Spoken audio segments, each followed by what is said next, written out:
ladies and gentlemen. Good afternoon, ladies and gentlemen. Please come in and have a seat. We're going to get started. I'm Tom Duffy. It is my privilege to introduce the next session. This is a very exciting moment. You know Maestro Gerard Schwartz here, conductor of the Seattle Symphony Orchestra. He's an East Coaster, and he Manifest Destiny made his way west in 1985. And this is a very important moment. I'm going to talk for 30 seconds, because the last time this august organization attempted to interact with the conductor of a professional symphony, we were rebuffed an hour before the event because we were band conductors. So this reappearance of a world-class conductor makes it all about music again.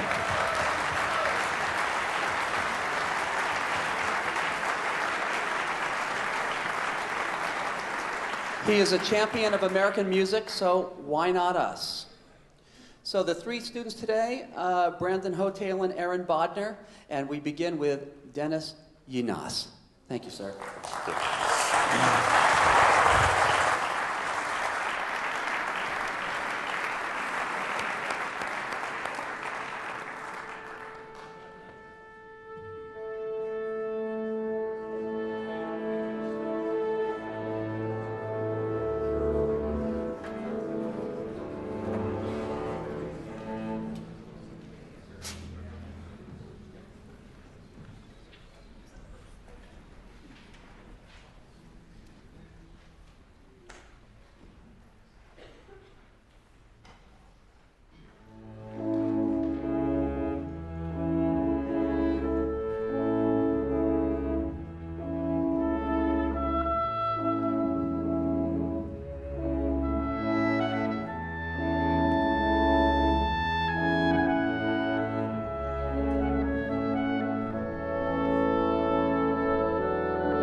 we become, to a certain extent, superfluous. You know, I'm a great believer that we're not needed a lot of the time, but when we're needed, we have to really be there. So I mean, you know, it's always interesting when you start an orchestra band and you walk into the house and you hear them play, and then you realize a few moments that they really need you.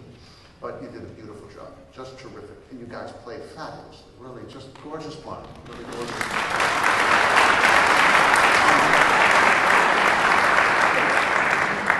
You do so much right and very little wrong. I mean, probably nothing wrong, but there are a few things that maybe you could do a little differently. Again, I just thought it was terrific. For my taste, there's a certain sameness about what you do with your right hand. So whatever's happening, you do most of the expression with your left hand. I'm not a great believer in that. I'm a believer in everything's expressive. Your body, your face, nothing's that's not. And I love us to try a spot before letter E, just to give an idea. Now, let's talk a little bit first at letter E about phrasing, okay? So what I want you to do is, so for the clarinet solo, right? Then la la la. So I want each phrase to be progressively louder. So it starts piano, then the next one will do mezzo piano, the next one mezzo forte. I want you to feel as if there's no rest. So somehow when you play, I want you to make it carry through. So I want you to, I'm giving you an interpretation now, you don't mind, right? But I want you to do that, okay? I want you to make that line continue. And I want you to do it more with intensity in your right hand. Because right now, what you're doing with your right hand is, we all can see that, you're doing something, somehow you're holding the baton like this somehow. I can't, I was trying to figure it out, I couldn't. And it doesn't feel as comfortable to me. Show me your hand position, just for a second. Well, that's fine. Like that. Okay, so let's start. I'd like to start at 4 before E, because what I want to have happen here is, I want you to do one bar, no nuance, second bar crescendo, third bar as written, right? Sure. And then, but I want you to indicate it with the intensity of your hands, okay? So let's try 4 bars before E.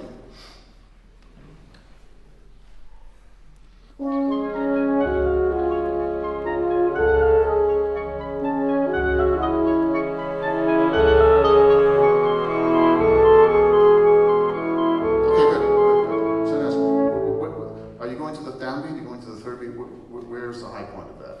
For me, it's downbeat. It's a downbeat. Well, it's written that it's on the third beat. So why don't we try the third beat? Okay. I mean, I don't know. A downbeat's fine, but it says crescendo. Let's just assume that this is accurate. And then the dim starts.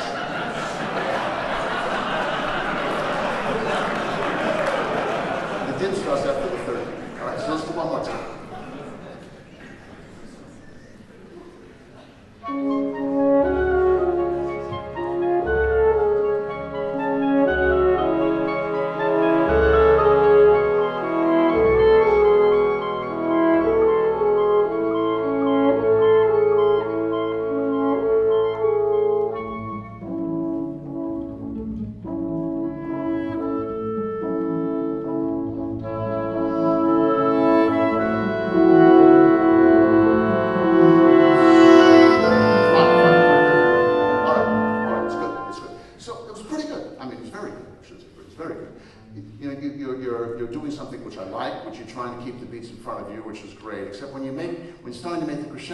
I start to feel like you're a little claustrophobic on the third beat.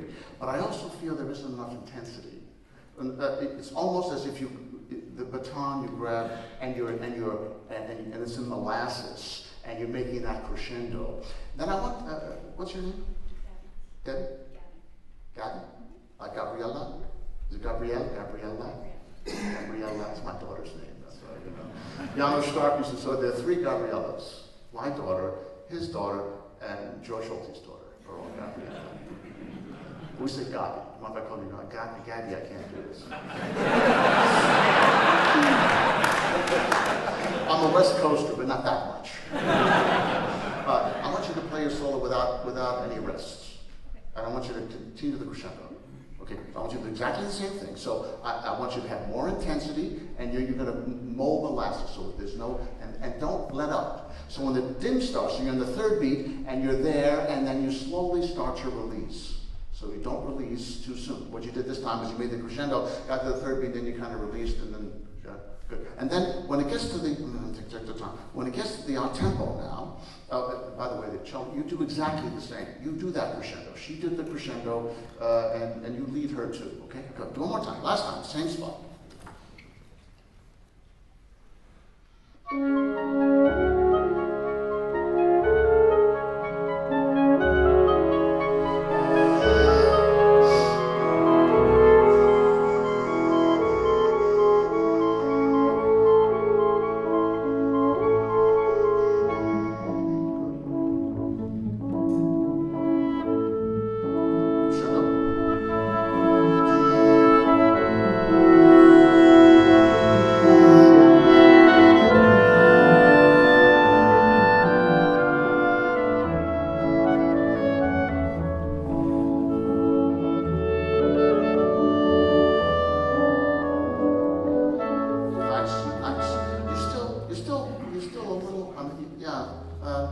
You need to get out just on occasion, a little more. Okay? I mean, not too much, because I like what you're doing.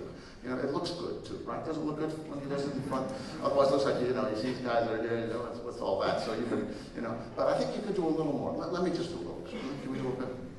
Okay, ready?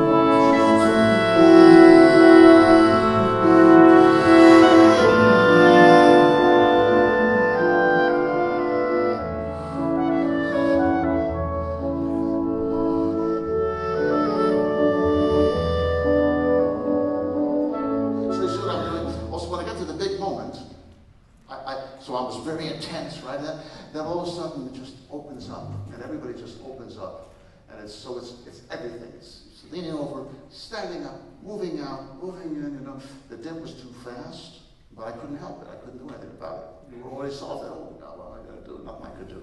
But good, great play. Thank you, Dennis. Beautiful work. Good.